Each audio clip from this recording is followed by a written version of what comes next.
the way they operate with the tea is that they get, now it's at 6 shillings, they get 6 shillings a kilo when they pick and sell the tea, the small tea farmer. And then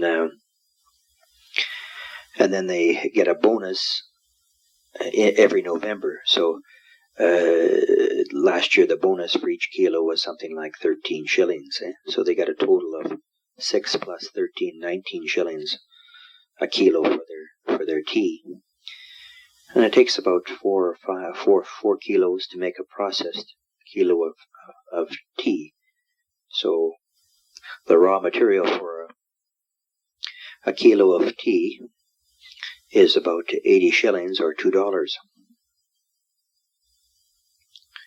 Now I don't know what a kilo of tea is worth, processed tea over in loose tea in Canada, but the people are really, it's a struggle, when you think of one of the directors said he was going to come over and talk to me sometime and help me to understand the company's position or a company's point of view. And I said, well, that's good. Come, show me your figures. Show me what what at least they're proposing. What figures. But I suspect that they're, the company is really tries to keep the people in the dark because it's been going on for years like this, and the small tea farmer has no understanding of the whole complex issue.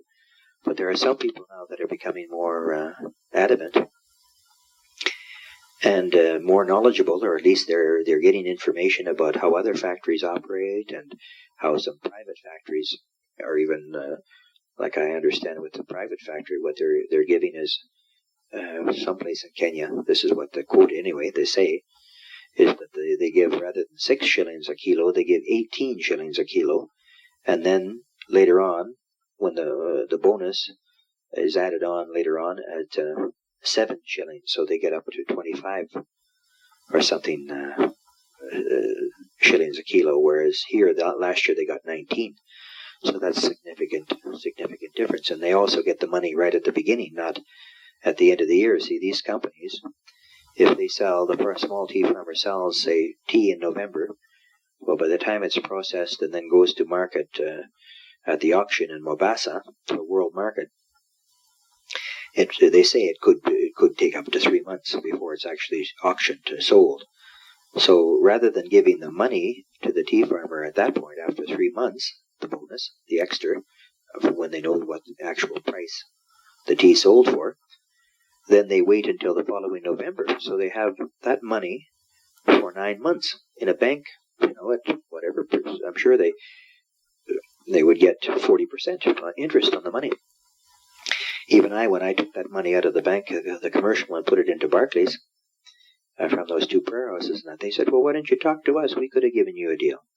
I said, well, we haven't been getting much of a deal so far, I said, and anyway, it's not, we can't, you don't get any interest when you spread your money around. We have to put it in one account, and so this is what we decided to do.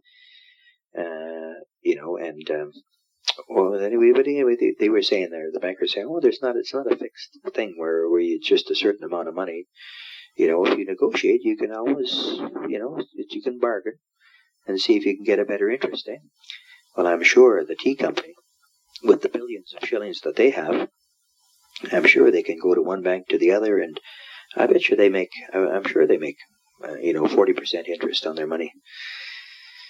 So that money sits there, and that goes into the tea company, and at the end of the year, they basically have used the tea farmers' money for the year, and then give them the interest. I'm sure would pay for their bonus at the end of the year, and they walk away with this added principle of that they must make.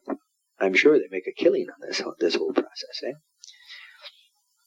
But anyway, I'm going to see when I invited one of the directors. He's a Catholic from one of the prayer houses here, and the tea farmers haven't got too much use for their elected delegates right now. There's in fact in this area there's 3 directors of the tea company who've been elected by the farmers to represent them, sort of like almost union idea, like a union reps, But they're not happy with any of them, what they're doing. They think they're selling out for the company, that they're maybe getting a kickback or whatever. So in all, there's 3 of them in this area that are Catholic,